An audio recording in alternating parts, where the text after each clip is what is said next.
사실은 제가 원래 그 군복을 입고 올라오려고 했어요. 군복을 입고 그 설교에 그 다음에 중간에는 이제 교복을 한번 입으려고 했거든요. 그래서 그 아는 학생에게 교복까지 이렇게 마이 정도만 빌리기로 했었습니다. 근데 제가 군복을 제가 아침에 급하게 정신없이 나오느라 군복을 안 가져와가지고 그냥 이렇게 말로만 전하도록 하겠습니다. 저희가 이런 제가 말씀드렸다시피 그 군복이나 이런 학생 교복은 좀 특정한 옷이죠. 특정한 옷을 입는 어떤 신분을 가진 사람들이 있습니다. 뭐 학생, 군인, 혹은 뭐 판사의 가운을 입는 뭐 판사, 그리고 또 하얀색 가운을 입는 사람은 뭐라고 하죠? 우리 보통 하얀색 가운을 입는 사람을 의사 이렇게 얘기를 하죠.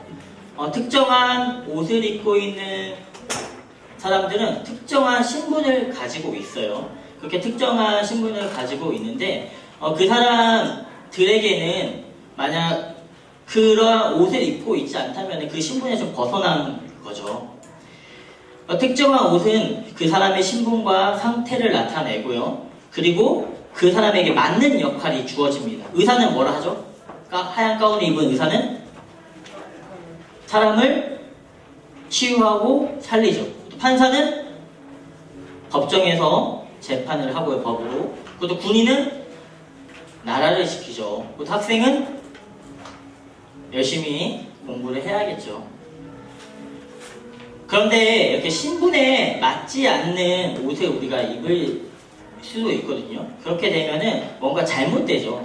제가 지금 나이가 뭐 33인데 제가 교복을 입고 만약 그냥 학교에 간다고 생각을 해보세요. 뭔가 잘못됐죠.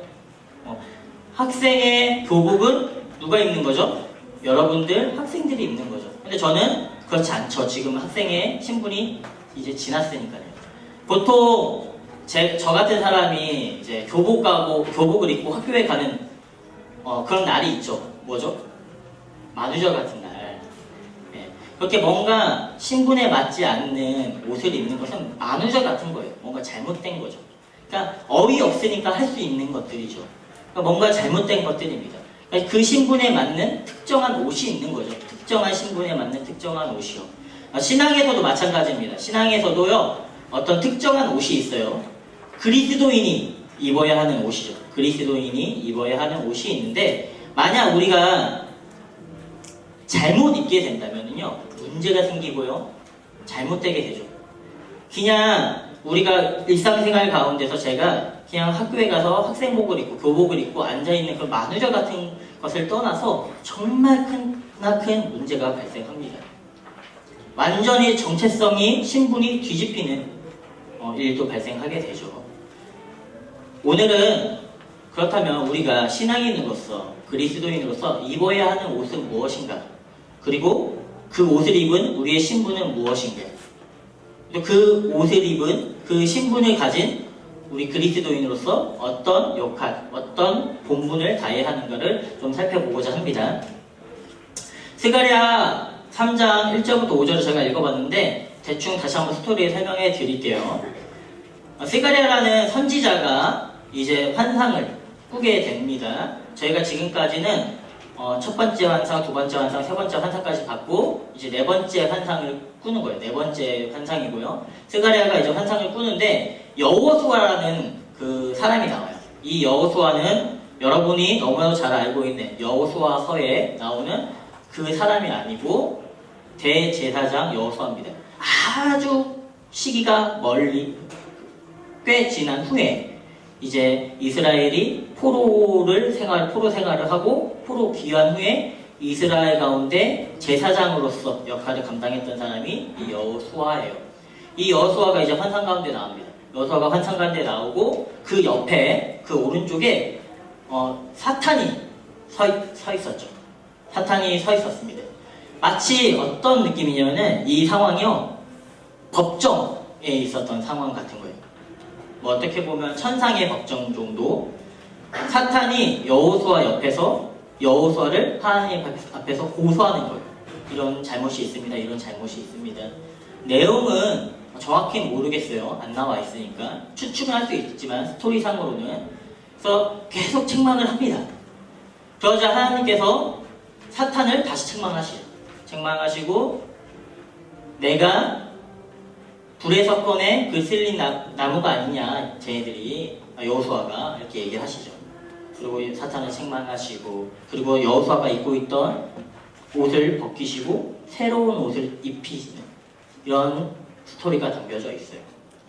우리가 하나하나 살펴볼 건데 우리가 입어야 하는 옷, 우리의 신분, 그것도 우리의 역할이 무엇인지를 그런 질문을 담아놓고 잘 살펴봤으면 좋겠습니다. 먼저 3장 1절입니다.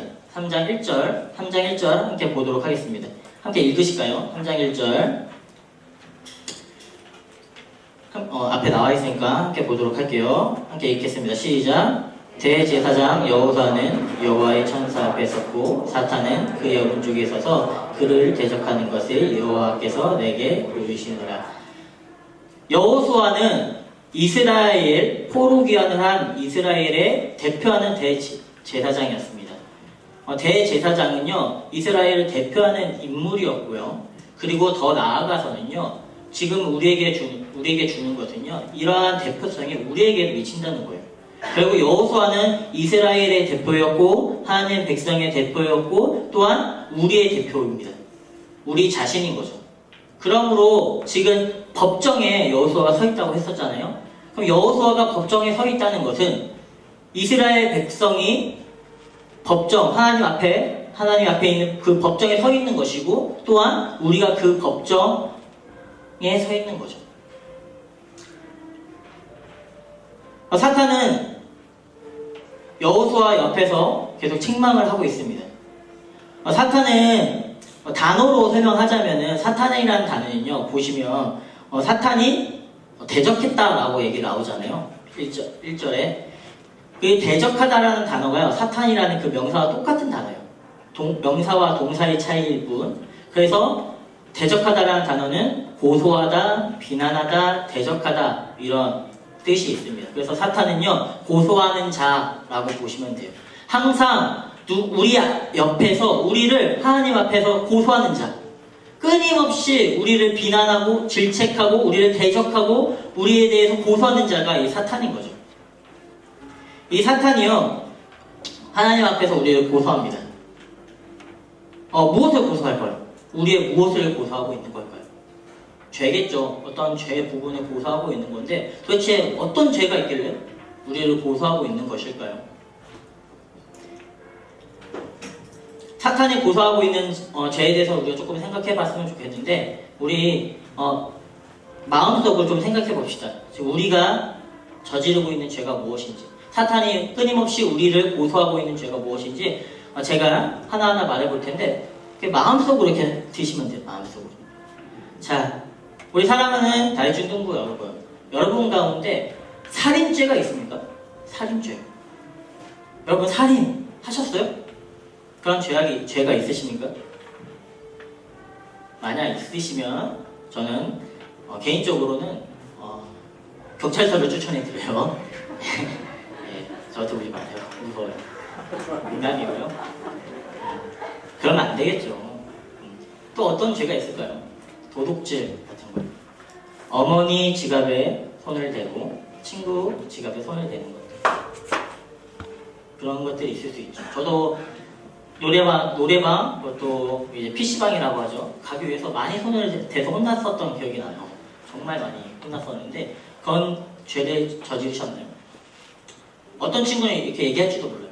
저 그런 적 없는데요.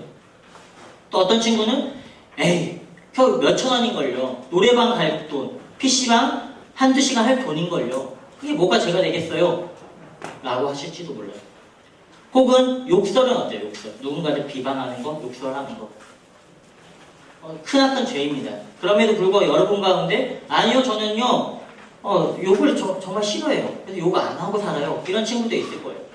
혹은 어떤 가늠죄. 전도사님 저랑은 전혀 상관없는데요. 이런 친구들이 있을 수 있죠.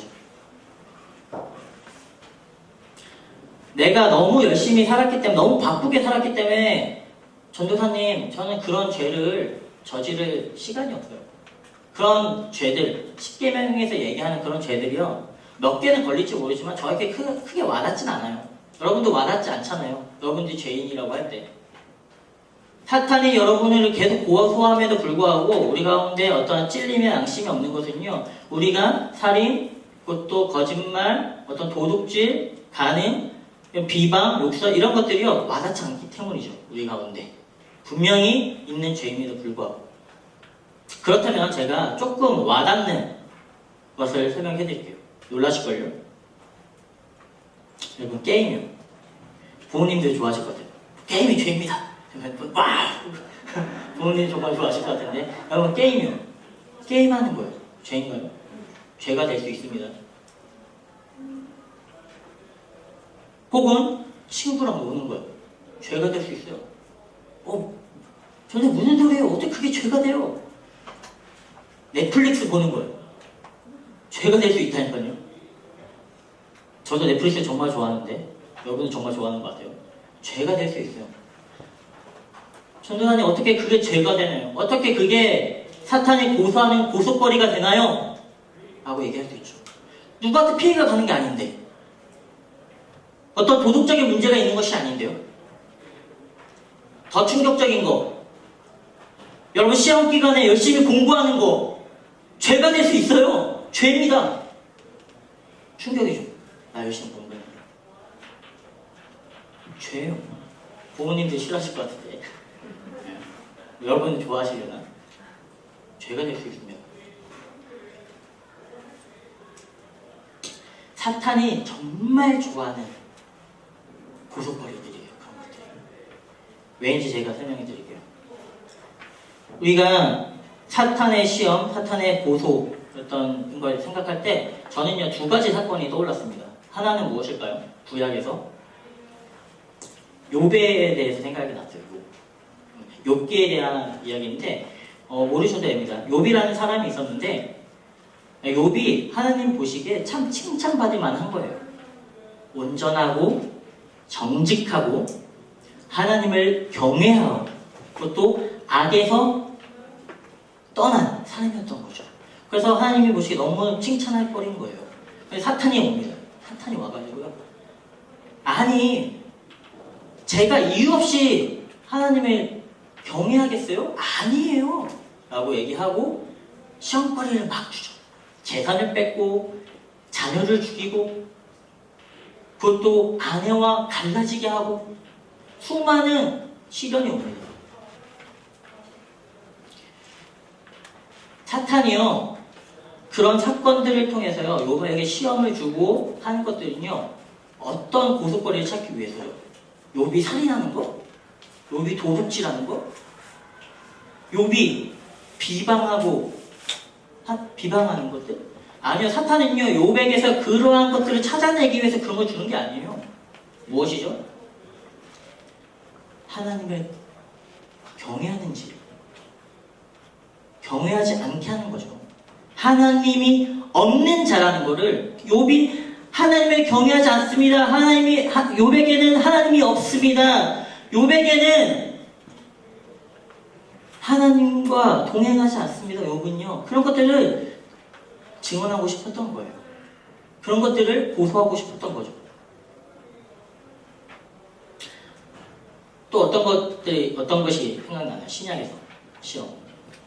정말 유명한 본문인데 마태복음 4장에 예수님의 40일 광야 시험이 있습니다. 40일 광야 시험. 사탄이 예수님을 데리고 가죠. 데리고 가서 첫 번째로 뭐라고 얘기하죠? 뭐라고 얘기합니까? 이 돌로 떡덩어리가 되게 해라. 40일 굶었으니까 배고플 거 아니에요.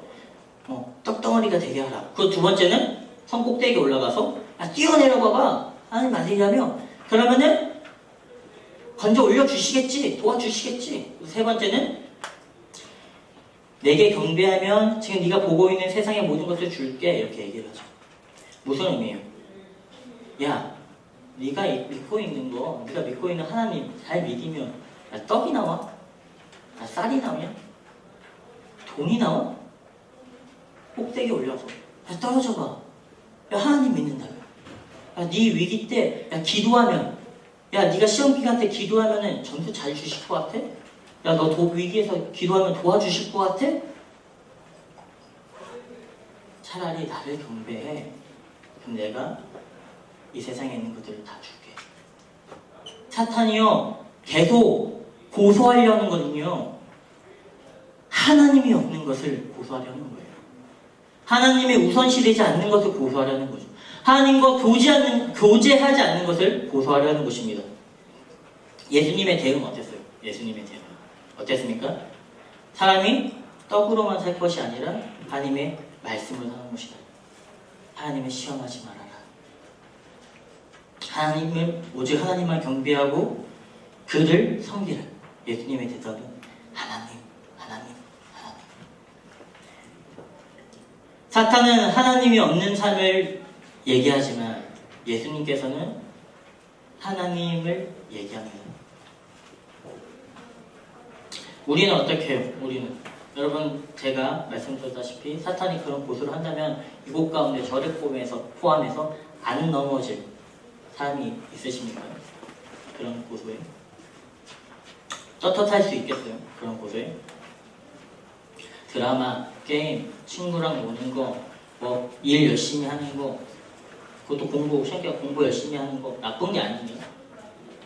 오히려 쉴 수도 있는 거죠. 열심히 일하는 여러분, 드라마 보시기도 하고요. 넷플릭스 보시기도 하셔야죠. 게임도 하셔야 합니다. 하지 말라는 게 아니에요. 시험 공부 열심히 하셔야죠. 일 열심히 하셔야죠. 하지 말라는 게 아니에요. 그러나요, 하나님보다 그것이 우선시 된다며. 그 안에 하나님이 없다면, 하나님과 교제하는 시간보다 그런 것들이 우선시되고 그런 것들이 우리 삶의 전부가 된다면 그건 죄입니다. 사탄이 정말 좋아하는 고소거리예요. 사탄은요, 없는 것을 고소하지 않습니다. 여러분 가운데 없는 죄를 고소하지 않아요. 진짜 팩트만 고소하죠.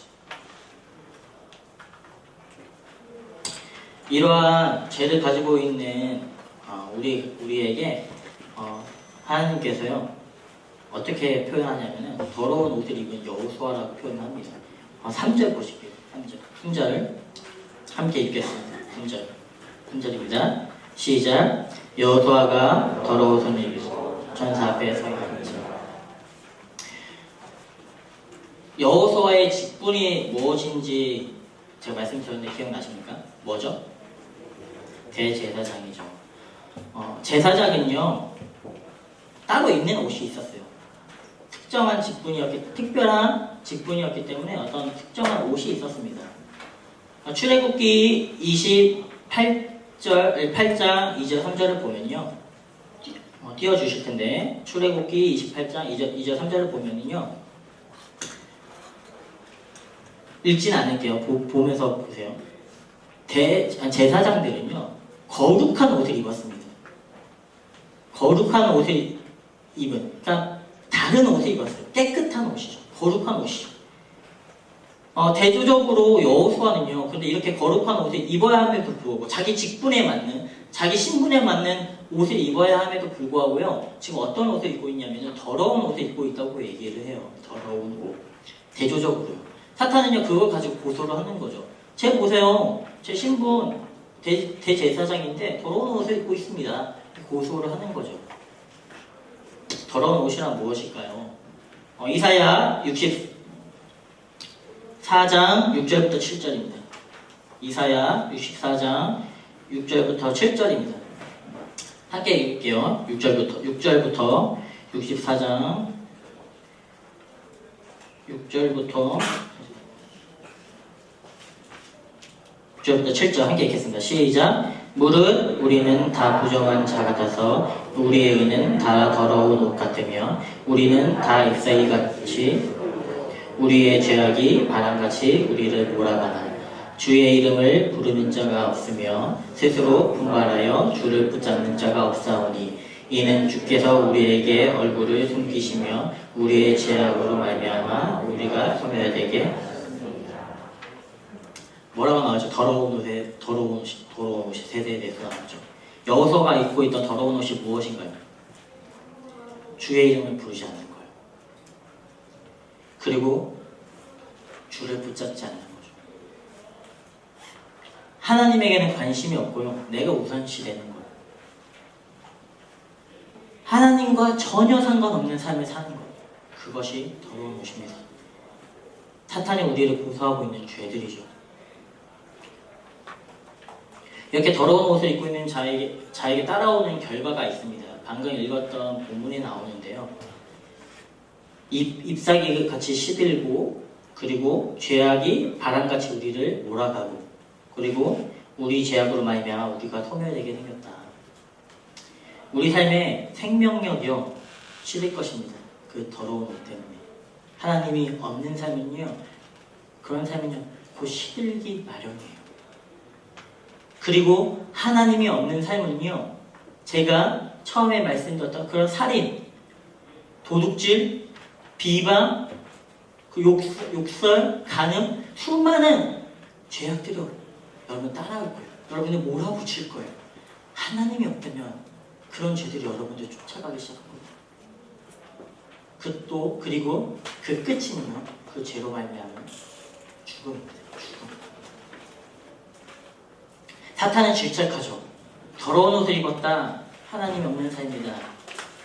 하나님 우선시 되지 않는다. 하나님과 교제하지 않는다. 질책을 합니다. 그러자 하나님께서 오히려 사탄을 책망하시죠. 2절에 보시면 하나님께서 사탄을 책망하시는 부분이 나오는데 이렇게 얘기를 해요. 야, 불에서 꺼낸 그슬린 나무가 아니냐 라고 얘기를 합니다.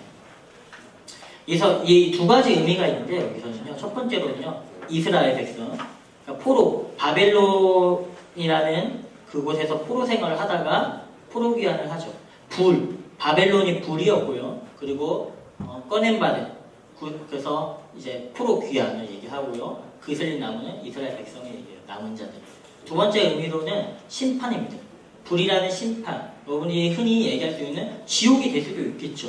종말과 심판 가운데서 꺼낸받은, 구원받은 하나님의 백성, 그슬린 나무, 우리를 얘기하기도 합니다.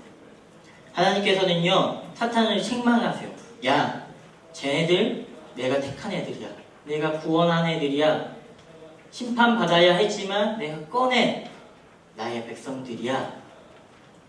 이 법정에 어울리지 않아 라고 얘기를 하시는 거예요. 그리고서는 하나님께서 천사들에게 명령하여 여호수아의 더러운 옷을 벗기세요. 벗기시고 그 다음에 어떤 걸 입히시죠? 아름다운 옷을 입히십니다. 더러운 옷을 벗기라는 것은요, 죄를 제거하라는 거거든요. 우리 4절 5절인데요. 4절 5절 함께 읽어보도록 할게요. 4절 5절입니다. 하나님께서 우리 가운데 어떻게 행하셨는지를 봤으면 좋겠습니다. 4절 5절입니다. 함께 읽겠습니다. 시작. 여호와께서 자기 앞에 선 자들에게 그 더러운 옷을 벗기라 하시고 또 여호수아에게 이르시되 내가 네 죄악을 제거하려 버렸으니 네가 아름다운 옷을 입히리라 하시오. 내가 말하되 정결한 관을 그의 머리에 씌우소서 하매 곧 정결한 관을 그 머리에 씌우며 옷을 입었고 곁에 섰더라. 아멘. 하나님께서 천사에게 명령해서 더러운 옷을 벗겨버리라 얘기를 하십니다. 죄악을 제거하라 명령하시는 거죠. 여기서요, 제거하다, 죄악을 제거하라 4절에 나오는 제거하라는 단어는요, 아바르라는 단어인데요. 이 단어는요, take away, 제거하다라는 단어도 있지만 pass over, 지나가다, 넘어가다라는 뜻도 있어요. 그러니까 더러운 옷을 벗기라는 것은요, 죄악을 넘어가라는 거죠. 넘어가신다는 거죠. 지나가신다는 거예요. 그리고 특이하게 이 아바르라는 단어는요, 출애굽기 13장 12절에서요, 그럼 패스오버리라는 단어 외에, 테이크어웨이라는 단어 외에 구별하여라고 쓰입니다. 구별하여. 그러니까 첫 해에서 나온 것들을 구별하여 하나님께 드리거든요. 13장 이제 12절에 보면요. 거기서 구별하여가 똑같은 단어예요. 무엇이냐면은 구별하여 소유권을 넘겨드리는 거예요. 바치는 거죠. 헌신하는 거죠. 그러니까 나의 소유권이, 그 소유권이 하나님께 가는 거예요. 무슨 뜻이냐면은 죄악을 제거한다는 것은 하나님께서 그 죄를 지나가셨다는 거고요. 그리고 구별하였다는 거고, 여러분들이 나의 소유다, 하나님의 소유다 라고 얘기를 하시는 겁니다. 그리고 하나님의 소유된 자, 구별된 자는 하나님께 헌신된 존재, 바쳐진 존재라는 거예요. 하나님께서 그렇게 죄악을 제거하시고 아름다운 옷을 입히십니다. 여기서 아름다운 옷이라 나오는데 사실 이런 형용사는 없어요. 예복, 어떤 축제에 입는 옷, 예복 정도의 단어가 나옵니다.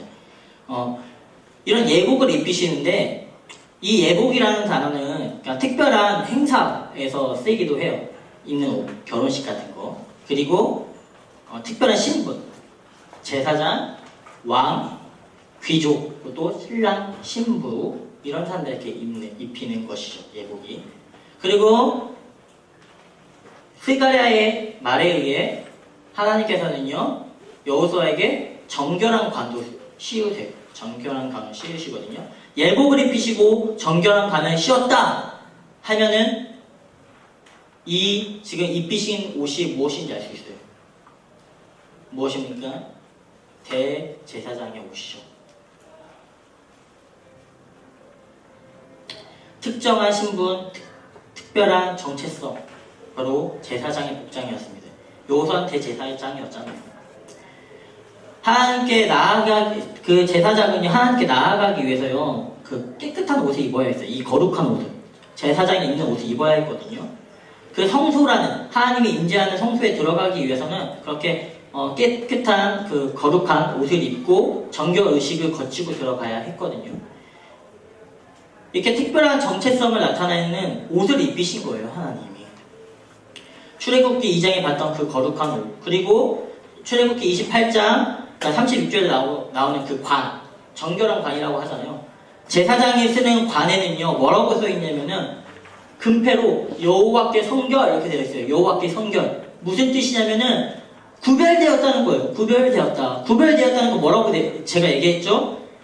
하나님의 소유된 존재, 하나님께 헌신된 존재라는 거예요. 여호수아는요 신분과 맞지 않는 그 더러운 옷을 입고 있었습니다.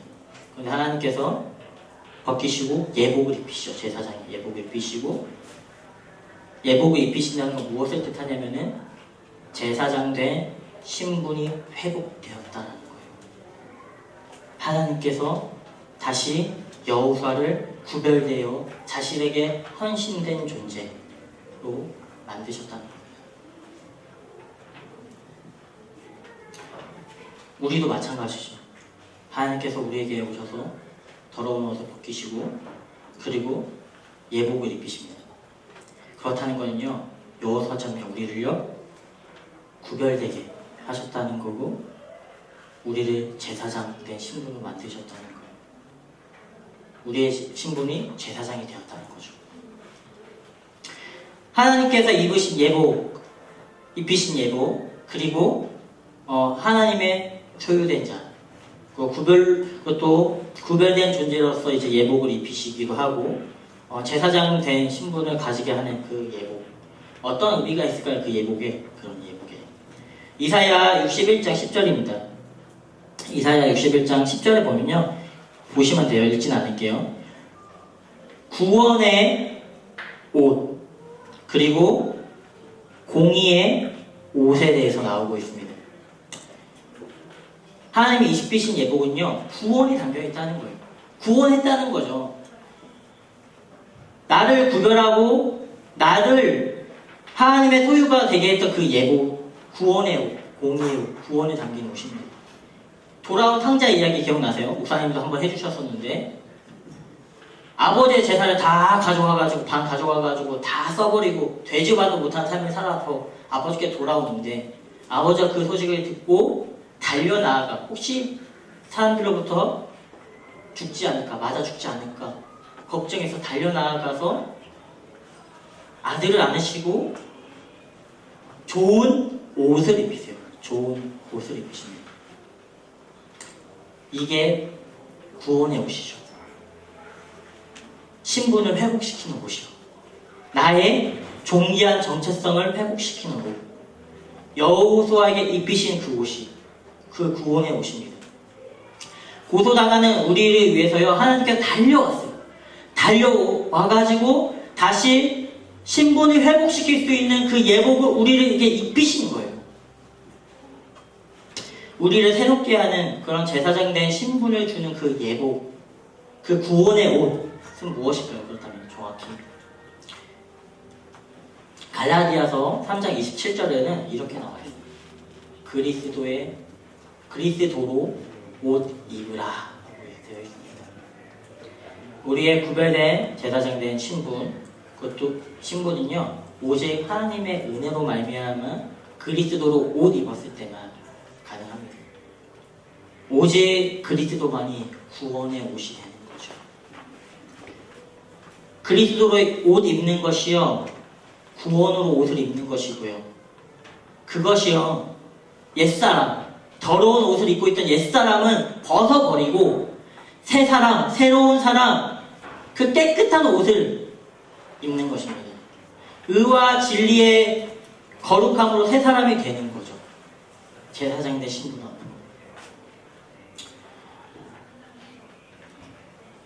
누구도 우리를 더럽다, 더러운 옷을 입었다 이제 책망하시면 돼요. 여전히 그런데 우리 삶 가운데는 고속거리들이 있습니다. 여러분들 느끼시기에 그렇게 느끼실 때가 있죠. 여전히 사탄은요 우리 옆에서 계속 끊임없이 고소를 하려고 해 비밀을 잡으려고 하죠. 더러운 옷을 입었다. 봐봐라. 하나님과 교제하지 않는다. 저 사람이 어떻게 하나님이 함께하는 삶이냐. 엉망진창인데 하나님이 없는 삶이다. 자네는 하나님을 경외하지 않는다. 하나님과 교제하지 않는다. 계속 고소합니다. 네 삶을 봐봐. 하나님과 교제가 어디 있어? 전혀 상관없는 삶을 살고 있는데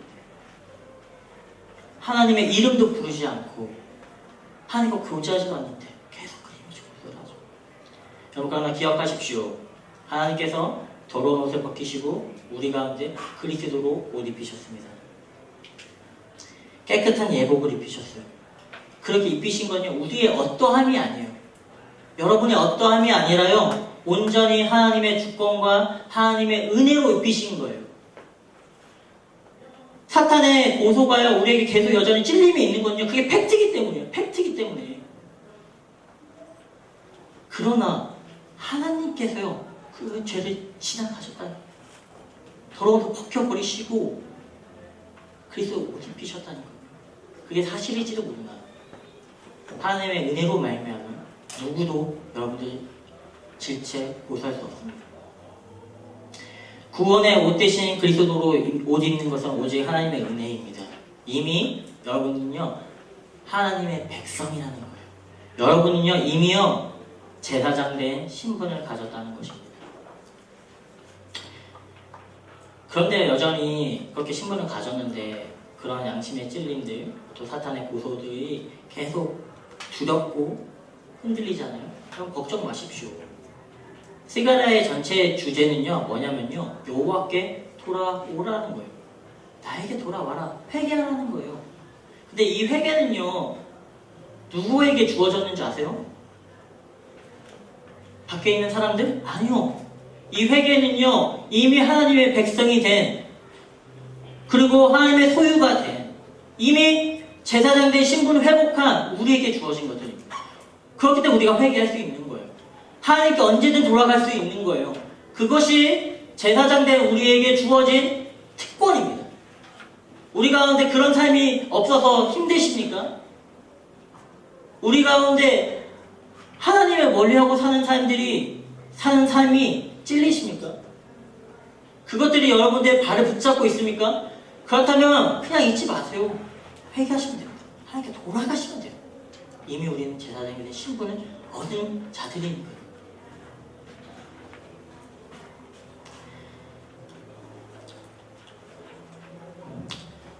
계속해서 끊임없이 사단은 계속 여러분들 고소합니다. 그렇다 하나님께서 이렇게 얘기하시고 그 사단한테 질책하시죠. 책망하시고 그는 내가 구원한 자야. 그는 내가 구별한 존재, 나의 소유, 제사장이야 라고 얘기하실 겁니다. 여러분 하나님께 돌아가시면 돼요. 우리에게 주어진 특권입니다. 이렇게 제사장 된 본분을 얻은 우리에게요 이렇게 예복을 입히신 이유가 또 있습니다. 그리스도 옷 입혀서 구원하시되 구별된 제사장의 신분을 주신 이유가 있겠죠. 여러분 제사장의 역할이 무엇인지 아세요? 제사장의 역할이 하나님께 나아가는 거예요.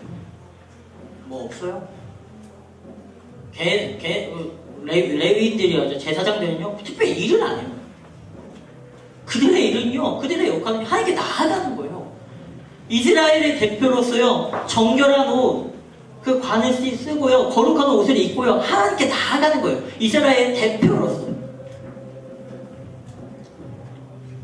하나님의 임재하는 그 성소에 들어가는 것이 그들의 역할이었습니다. 하나님과 교제하는 것이 그들의 역할이었어요. 이스라엘의 대표에서 하나님 앞에 나아가는 것이 그들의 역할이었습니다. 우리에게 제사장 된 신분을 주신 이유요? 그렇다면 딱 하나죠. 나와 교제하기 위해서, 하나님과 교제하기 위해서, 하나님께 나아올 수 있게 하기 위해서, 하나님께서 우리의 전부가 되시기 위해서 제사장 신분을 주신 거죠. 그리스도로 옷 입은 정결한 제사장 된 우리의 본분은요 단순합니다. 하나님과 교제하는 거예요. 하나님과 만나는 거예요. 우리는 깨끗한 옷을 입은 받은 제사장입니다. 우리의 본분은 하나님께 나아가시고 교제하는 것이기 때문에요. 여러분 한가운데 그런 교제하는 삶이 넘치기를 바랍니다. 하나님께 나아가세요. 여러분의 삶이 하나님이 계셔야 돼요. 최우선이 하나님께 교제하는 것이 되어야 돼요. 공부 열심히 하시고요. 노는 것도 열심히 노시고요. 드라마도 열심히 보시고요. 게임도 열심히 하셔도 됩니다. 하나님이 있어야 돼요. 하나님보다 우선시되면 안 돼요. 하나님의 교제가 먼저 되어야 돼요.